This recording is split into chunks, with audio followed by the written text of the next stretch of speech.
नमस्कार शेतकरी मित्रांनो, बंधूंनो. आज 14 डिसेंबर 2025. मी राजभाऊ उगले, राहणार कोठाळा, तालुका अंबड, जिल्हा जालना. मित्रांनो, सध्या बऱ्यापैकी अ, महाराष्ट्रातील शेतकऱ्यांच्या रब्बी च्या पेरण्या जवळपास अंतिम टप्प्यात आलेल्या आहेत. काही लोकांच्या बाकी आहेत. अ, असो, रब्बी पेरण्या झालेल्या आहेत. रब्बीचं सीझन अतिशय उत्तम पद्धतीने यावर्षी राहणार आहे. कारण का? तर प्रशांत महासागरामध्ये ला लीना कंडिशन आहे आणि ला लीना कंडिशन जर प्रशांत महासागरात असेल तर भारतात त्याचा इफेक्ट होत असतो. थंडीच्या रूपाने होतो, पावसाच्या रूपाने होतो. आणि मित्रांनो, बऱ्यापैकी आता थंडी डिसेंबर, जानेवारी आणि फेब्रुवारीच्या मध्यापर्यंत सुद्धा ती टिकणार आहे. नवे नवे ती मार्चच्या मध्यापर्यंत जाणार आहे. त्यामुळे उत्तम पद्धतीने रब्बीचा हंगाम येणार आहे. कुठेही सध्या गारपिटीची शक्यता नाही. त्यामुळे निश्चिंत राहा मित्रांनो. अगदी उन्हाळा कांदा ला थोडासा काही प्रमाणात फटका बसू शकतो. त्याचे अंदाज आपण नंतर सविस्तर देऊ. कारण सध्या शेतकऱ्यांना गारपिटीची आणि पुढील अंदाजाची गरज आहे. परंतु थंडीच्या मोसममध्ये आता लोकांना पावसाच्या अंदाजाची गरज नाही. पण पुढील वर्ष म्हणजे 2026 हे वर्ष आपल्यासाठी कसं असेल हे जर शेतकऱ्यांना कळलं तर निश्चित त्याला आपल्या शेती पिकासाठी त्याचा फायदा होतो. मित्रांनो, आपण सातत्याने सांगितलेलं आहे की 2026 हे वर्ष वादळी ठरणार आहे, दुष्काळी ठरणार आहे. दुष्काळ म्हणजे अगदी दुष्काळ पूर्णपणे कंप्लीट नाही, लक्षात घ्या. दुष्काळ कंप्लीट नसतोच कधी. खंडवृष्टी होत असते, त्यानंतर दीर्घखंड पडत असतात. पावसाचं वितरण असमान असतं आणि जेमतेम पिकापुरता पाऊस पडत असतो. मित्रांनो, याची सुरुवात 2026 मध्ये साधारणतः आपल्या प्रशांत महासागरामध्ये फेब्रुवारी मार्च पासून अल्लिनो उद्भवत आहे. आणि अल्लिनो उद्भवल्यानंतर त्याचा परिणाम किती नाही म्हटलं तरी भारतावर होतो, महाराष्ट्रावर होतो. विशेषतः मराठवाड्यासारख्या अवर्षण प्रवण भागामध्ये याचा इफेक्ट आपल्याला प्रकर्षाने जाणवतो. मित्रांनो, हे फक्त अल्लिनो आणि ला लीना हे दोनच कंडिशन भारतावर परिणाम करतात का? तर नाही. यामध्ये हिंदी महासागरातील एमजीओ फेज आहे, म्हणजे जो पूर्णपणे आपल्या पृथ्वीला चक्कर घालतो 8 स्टेजमध्ये. तो जेव्हा हिंदी महासागरात येईल तेव्हा बंगालचा उपसागर उबदार बनतो आणि भारतात लो प्रेशर सिस्टीम बनून पाऊस पडतो. हे जर पावसाळ्याच्या कालखंडात घडलं तर निश्चित त्यापासून सुद्धा आपल्याला पाऊस मिळतो. आयओडी फेज आहे अरबी समुद्रातील. हा जर पॉझिटिव्ह असेल तर या ठिकाणी मोठ्या प्रमाणावर अरबी समुद्र उष्ण होतो, स्थानिक लो प्रेशर तयार होतात आणि भारतात मोठ्या प्रमाणावर पाऊस पडतो. तो जर निगेटिव्ह असेल तर मात्र आपल्याला कमी पावसाचा सामना करावा लागतो. या सर्व पार्श्वभूमीवर आपण आजचा अंदाज पाहणार आहोत. त्यामुळे व्हिडिओ शेवटपर्यंत पहा. 2026 हे कसं असेल हे निश्चित आपल्याला कळालं पाहिजे. त्यामुळे आपल्याला पाण्याचं आणि पैशाचं नियोजन करता येतं.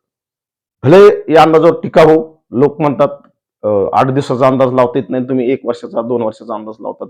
मित्रांनो, साधारणतः ला लीना आणि अल लीनोचे अंदाज हे 6 महिने ते 18 महिने आधी लावले जातात आणि अल लीनो टिकण्याचं जे प्रमाण आहे हे 18 महिन्यापर्यंत अल लीनो टिकू शकतो.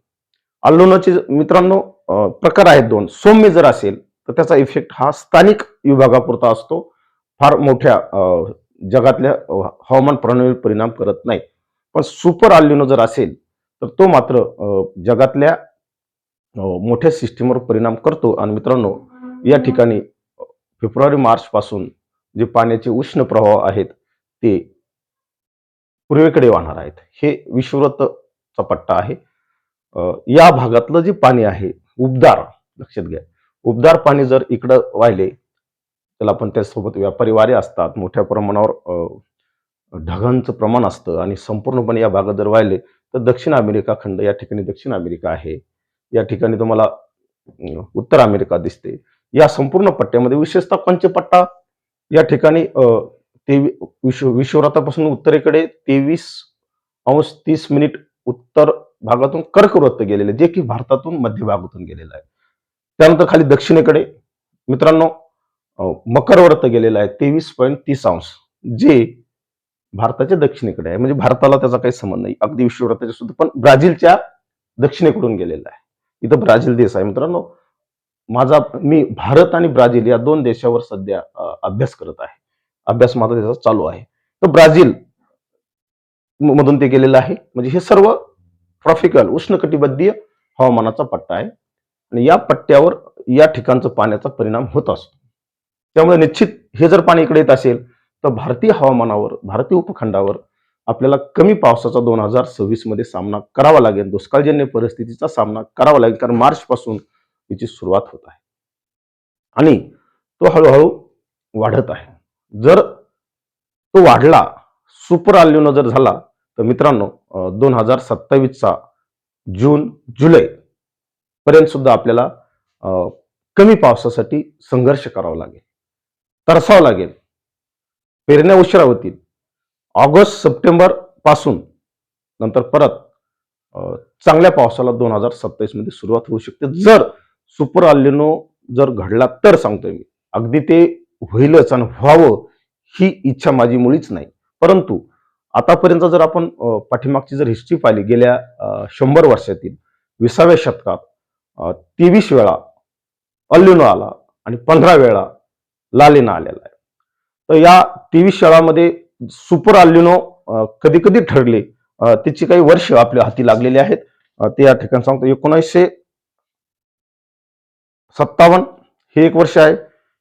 1965, 1972चा दुष्काळ मित्रांनो भारताने चांगल्यापैकी हे केलेला आहे, अनुभवलेला आहे.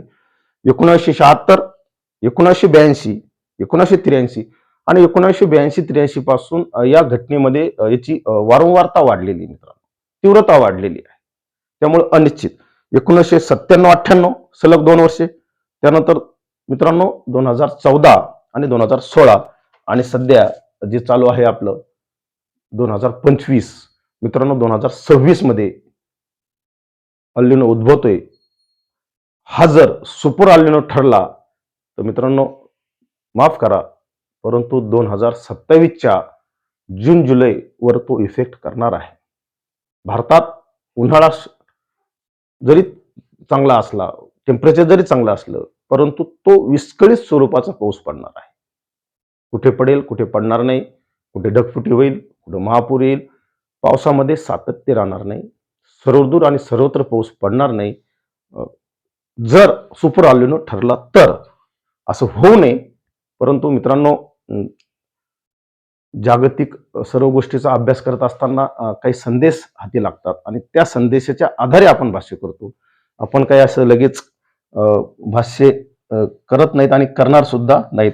एक तो संदेश हा गोल या संपूर्ण अल्निनो कंडिशनचा इफेक्ट असणारा हा नकाशा. या ठिकाणी तुम्हाला भारत दिसतो मित्रांनो, संपूर्णपणे गरम. म्हणजे अल्निनो जेव्हा कंडिशन असते पॅटर्न, त्यावेळेसचा भारतावर होणारा परिणाम आपल्याला या केशरी कलर मध्ये या ठिकाणी दिसतो. सर्वाधिक याचा बळी भारत ठरतो. त्यामुळे आपल्याला यावर लक्ष केंद्रित करणं गरजेचं आहे. हवामान अभ्यासकाला त्यांनी या भूमीकडे पाहिलंच पाहिजे, या सर्व घडामोडीकडे. मित्रांनो हा एक संदेश माझ्या हाती लागलेला आहे, तो तुम्हाला या ठिकाणी वाचून दाखवतो. पश्चिम पॅसिफिक मधील असामान्यपणे उबदार पाणी लवकरच पूर्वेकडे वाहून नेले जाऊ शकते, ज्यामुळे अल्निनो सक्रिय होऊ शकतो. अगदी तो फेब्रुवारी मार्च पासून होत आहे. ही सुरुवातीची चिन्हे आहेत, म्हणजे अगदी प्राथमिक अवस्थेत आहे. यामध्ये बदल अपेक्षित, कारण हवामान ही सातत्याने बदलणारी घटना आहे. अगदी हेच होईल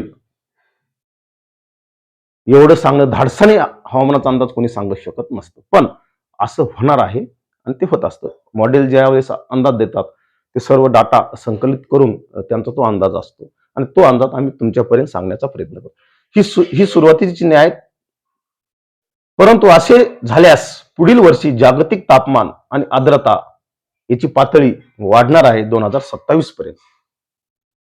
लक्षात घ्या, 2027 या ठिकाणी केलेले. म्हणून 2027चा जून जुलै आपल्याला जर सुपर अल्निनो ठरला तर कठीण जाण्याची शक्यता आहे.